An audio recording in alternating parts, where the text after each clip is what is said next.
আসসালামু আলাইকুম। সবাইকে স্বাগতম।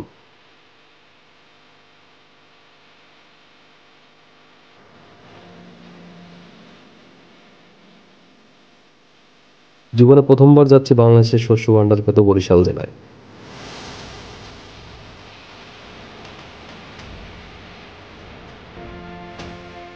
বরিশাল থেকে যাব অনন্য সুন্দর আরেক জেলা, নাম তার ভোলা জেলা।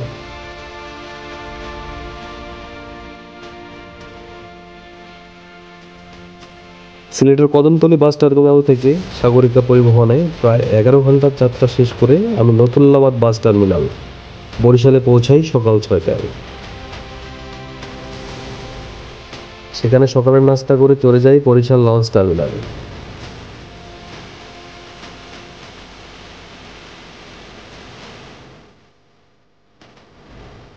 সকাল 7টায় উঠি ভোলাগামী লঞ্চে।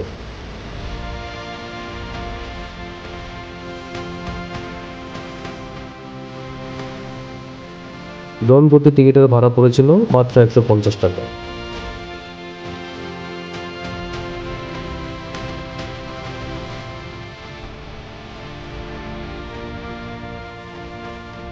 বরিশাল থেকে ভোলা যাত্রা এক সুন্দর নদী ভ্রমণের অভিজ্ঞতায় পরিপূর্ণ।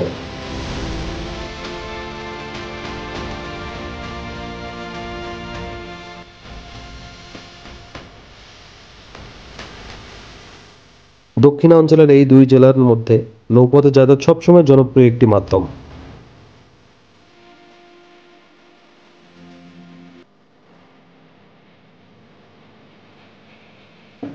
লঞ্চ যাত্রার সময় আমি নদীর বিশালতা, চরাঞ্চলের সবুজ প্রকৃতি এবং গ্রামীণ বাংলাদেশের জীবনযাত্রা সম্পর্কে জানতে পারি।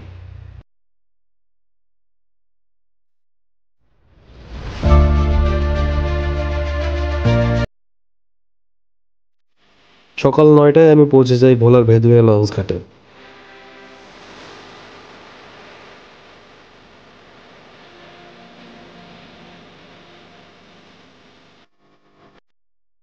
আজ এ পর্যন্তই। পরবর্তী কোনো ভিডিওতে আবার দেখা হবে। সে পর্যন্ত সবাই ভালো থাকবে।